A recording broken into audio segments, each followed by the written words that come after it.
Lai lịch bất hảo của Triệu Quân Sự, kẻ 2 lần trốn trải. Từng là chiến sĩ ở quân khu 1, nhưng sự không rèn luyện bản thân mà sa đà vào các trò chơi điện tử, và khi thiếu tiền thì sự đi giết người rồi cướp tài sản.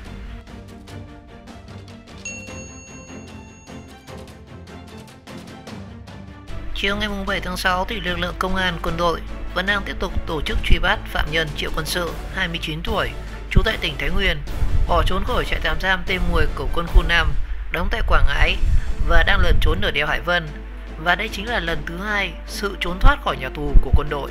Triệu Quân Sự nhiều lần bỏ trốn khỏi đơn vị, và theo lý lịch, Sự là người học rất giỏi, nhưng vì mê các trò chơi điện tử trên các trang mạng nên học chưa hết lớp 10 và anh ta đã nghỉ học.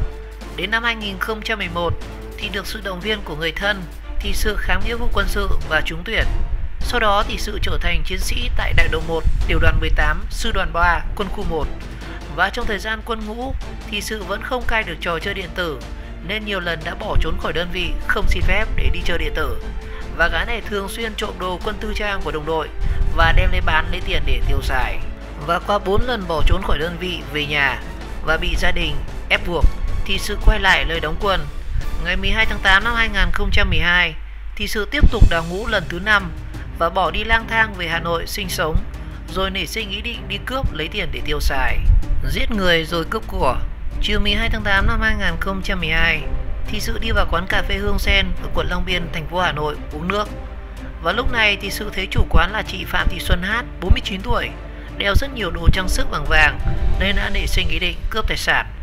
Và tại đây thì Sự đã dùng con dao mang theo đâm một nhát vào cổ khiến nạn nhân tử vong tại chỗ. Và sau khi gây án xong thì Sự lấy đi chiếc nhẫn vàng trị giá 3 chỉ, đôi hoa tai, 2 máy điện thoại di động cùng với 250.000 đồng. Sau đó thì Sự đi xe về quận Cầu Giấy, thuê nhà nghỉ, thay quần áo, rồi mang con dao gây án ra sông Hồng vứt, rồi bắt xe khách lên Tuyên Quang. Tại đây thì Sự bán chiếc nhẫn được 12 triệu đồng, rồi tiếp tục thuê xe đi về Thái Nguyên để bán đôi hoa tai. Đến ngày 24 tháng 8 năm 2012 thì công an thành phố Hà Nội ập vào một nhà nghỉ ở tỉnh Thái Nguyên và bắt giữ được Triệu Quân Sự khi gã này đang nằm ngủ tại đây. Vào tháng 3 năm 2013 thì Tòa án quân sự quân khu 1 mở phiên tòa xét xử và tuyên phạt Triệu Quân Sự án chung thân với 3 tội danh giết người, cướp tài sản và đào ngũ. Phạm nhân Sự được chuyển đến trại giam T10 để thụ án. 2 lần trốn khỏi trại giam. Trong thời gian thụ án chung thân tại trại giam T10 thì Sự kết bạn với phạm nhân Nhâm Văn Tuấn, 35 tuổi ở tỉnh Hà Giang. Tuấn cũng từng là một quân nhân do phạm tội cướp tài sản, lừa đảo, chiếm đoạt tài sản và cố ý gây thương tích và đào ngũ, nên anh ta đã bị Tòa án quân sự quân khu 5 tuyên án 28 năm tù. Và sáng ngày 8 tháng 11 năm 2015, Tuấn cùng với Sự dùng vật sắc nhọn cưa song sắt cửa sổ của buồng trại giam rồi tẩu thoát. Cùng ngày thì đại tá Hồ Thanh Hòa, giám thị trại giam quân sự khu vực miền Trung, ký quyết định truy nã đối với Sự. Và sau hơn 1 tháng bị truy nã thì đến tối ngày 15 tháng 12 năm 2015, trong lúc đang chơi điện tử tại một quán internet trên đường Hồ Tùng Mậu, quận Nam Từ Liêm, Hà Nội thì Sự bị cơ quan chức năng bắt giữ. Sau đó thì Sự được bàn giao cho trại tạm giam T10 để giam giữ trở lại.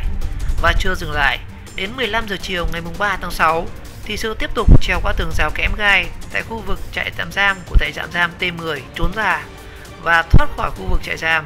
Sau đó Sự chạy xuống quốc lộ 1A thuộc địa bàn Bình Nguyên, huyện Bình Sơn, Quảng Ngãi.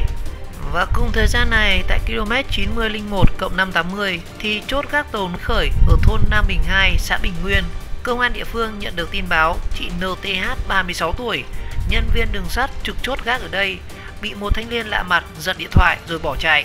Sau đó thì đối tượng này chạy theo đường mòn và trốn lên một ngọn núi.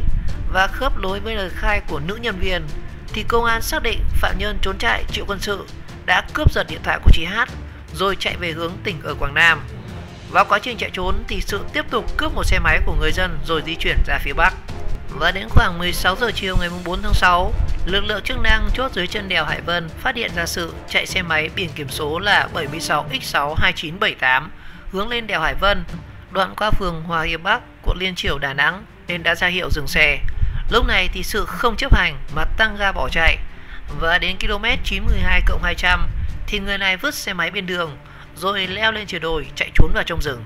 Và ngay lập tức thì công an thành phố Đà Nẵng, bộ đội biên phòng Đà Nẵng, quân khu 5 tổ chức phong tỏa đèo Hải Vân và tung các mũi trinh sát hình sự để truy bắt Sự. Ngày 4 tháng 6 thì trại tạm giam quân sự khu vực miền Trung đã có quyết định truy nã phạm nhân sự với tình tiết là đối tượng đặc biệt nguy hiểm và đang lãnh án tù trung thân. Và theo công an tỉnh Quảng Nam thì phạm nhân Triệu Quân Sự cao 1m6, sống mũi thẳng, màu da gam đen, có nốt ruồi cách ngay sau đuôi lưng mày trái 1 cm. Và ai thấy Sự hay gặp Sự ở đâu, xin báo ngay cho cơ quan công an gần nhất hoặc trại tạm giam T10 qua số điện thoại 0336 840486 hoặc là 034 84 12 1710.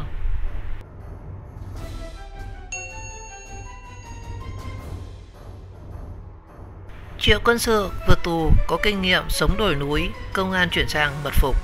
Lực lượng chức năng nhận định rằng Triệu Quân Sự đã có tiền án giết người và từng là quân nhân và có kinh nghiệm thực địa đồi núi nên đặc biệt nguy hiểm, và việc truy bắt đối tượng này gặp rất nhiều khó khăn. Chiều ngày 6 tháng 6 thì bộ đội biên phòng thành phố Đà Nẵng đã sử dụng flycam để bay hỗ trợ truy tìm phạm nhân Triệu Quân Sự, 29 tuổi, trú tại tỉnh Thái Nguyên, bỏ trốn khỏi trại tạm giam T10 của quân khu 5 đóng tại Quảng Ngãi và đang lẩn trốn ở đèo Hải Vân.